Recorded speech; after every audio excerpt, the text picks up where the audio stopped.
Hey guys, today we're in the book of Exodus chapter 2. So Pharaoh has just demanded that they throw all the males into the Nile River. And now we come to verse 1 of chapter 2, and it says, "A man from the house of Levi went and took as his wife a Levite woman." This is setting us up for something that we will see many chapters down the road. But Levi, the tribe of Levi, Joseph's one of Joseph's brothers, will be chosen to be the tribe of priests. And so we have a Levi man and a Levite woman, both from the tribe, so very priestly, that is going to do something. So it's a little kind of precursor, a little prophetic note of what is to come. They conceive and they have a son. And when they have this son, it says that he was a fine child. Now, we don't know what that means exactly. Jewish belief means that he was born circumcised. Now, that's not biblical, so we don't know that for sure, but that's what Jews believe. We just don't know what that means. He was born a fine child, and she hid him for 3 months. She, once again, like the midwives, feared God and not the law of the land. And she could hide him no longer. And she took for him a basket made of bulrushes and dabbed it with bitumen and pitch. Now, what's interesting here is this word basket. Okay, this word basket in the Hebrew, it is the word teha. Teha.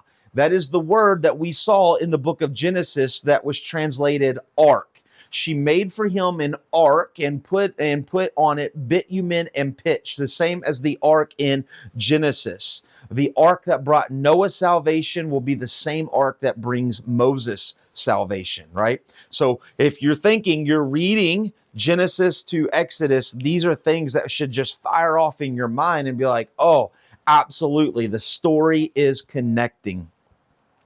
And so she puts him in the Nile. And one day, the daughter of Pharaoh was bathing, and she finds this ark, this basket floating with this baby in it. And she pulls it up, and it says that she took pity on him. Notice this: God used what he had already put into mankind. Remember, man was made in the image of God. And in the image of God, he has love. And in women, he put this nurturing attribute that when she saw this baby, she didn't kill him. She didn't drown him, but she fell in love with him. She's felt sorry for him. She's found this abandoned, orphaned son. And what does she do? Instead of killing him, she loves him. She did not even follow the rules of her own father. And so it says she took this and it says this is a Hebrew child. And then Moses' sister, a little girl, comes out because she's been watching from afar and said, shall I go call a nurse from the Hebrews that she may come and nurse this child for you? For one, a Hebrew girl speaking to royalty, to the daughter of Pharaoh, is unheard of. She probably should have been put to death, but God used this moment in this nurturing moment of Pharaoh's daughter and kind of says, hey, I know somebody that can nurse her, like Moses' mom, right? Do you want me to go get her? And of course, Pharaoh's daughter says yes. And so she takes it away, and Moses' mother raises Moses, right? This young kid, this young baby for the daughter of Pharaoh. And when the child grew older, she brought him back to Pharaoh's daughter, and he became her son, and she named him Moses because she said, I drew him out of the water. What's interesting is this is the word Moses, right? We think Moses drew him out of the water. That's good. The daughter of Pharaoh, an Egyptian, would never give a Hebrew name to her son. So when we think of Moses, even though it is a Hebrew name, it's probably not his name given, okay? It's probably Moses, Moshe, is, if you would think about it, if you remember, what was the Pharaoh's name? The Pharaoh's name was Thutmose. Moses is a shortened name of Thutmose, right? So the son of Thor, that's what Thutmose is, means. And so this name Moses is an Egyptian name as well as a Hebrew name, right? And so I just wanted you to understand that.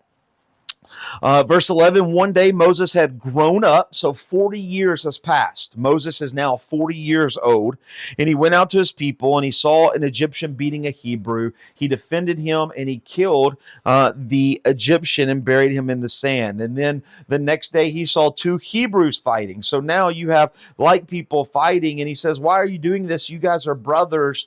And they say, what are you going to do? Kill us like you killed that Egyptian yesterday? Moses didn't think anybody saw, but they did. And Moses was scared, and Moses ran off. But notice verse 15. When Pharaoh heard of this, he sought to kill Moses. If Pharaoh didn't know that Moses was a Hebrew, he would not have cared. Moses, being the adopted son of Pharaoh, had all the power in the world. He could kill whoever he wanted. But the fact that he killed an Egyptian and this enraged Pharaoh meant that Pharaoh knew that Moses was a Hebrew. Okay, so just kind of got to understand the story here, right? Pharaoh, completely Egyptian, his daughter Egyptian, disobeyed him, adopted a Hebrew boy. He is now 40 years old, has grown up in the palace of Pharaoh, and now he kills an Egyptian. If this was an Egyptian grandson, he wouldn't care.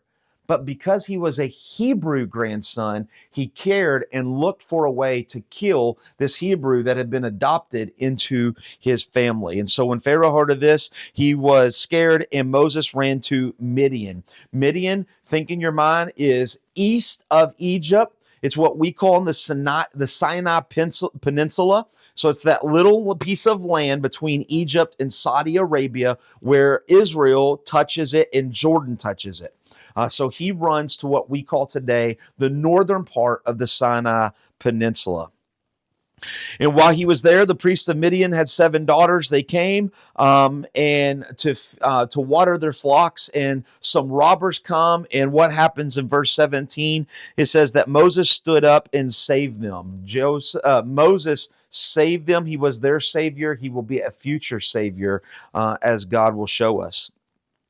So these girls go home and tell their father, and their father says, call him that he might eat bread. Where the Egyptians didn't want him and where the Hebrews didn't want him, the Midianites did want him. They accepted him for saving their daughter, and they come and they give him a daughter for marriage. And so Moses marries Zipporah, and she gave him a son whose name was Gershom, which is 2 Hebrew words smashed together. It means to drive out, and it means to be an alien, which means I'm a sojourner. I don't belong in this land.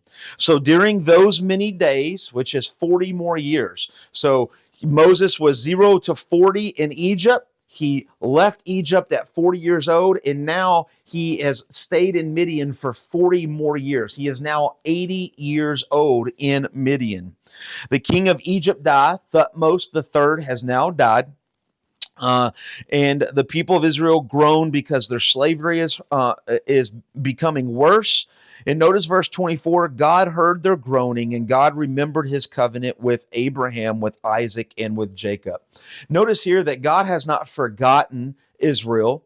God has not forgotten the covenant. This is human language put to God that says he's going to do something about it right now. It's not that he's forgotten. He says, oh, yeah, I forgot about those.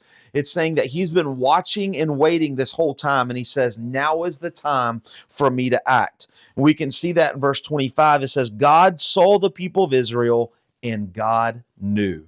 God has not forgotten them. He has awaited for his time, not their time. So in chapter 2, you would say, where is Jesus at? Well, we can see that Jesus is here, a person in the beginning of Midian, a savior of these ladies, of this women, somebody who is there, who is coming, that God is using, that is saving for a point, that is coming for something that is greater. He has brought life, but he is going to bring even more life. And so hope that makes sense. We will see you tomorrow in chapter 3. God bless.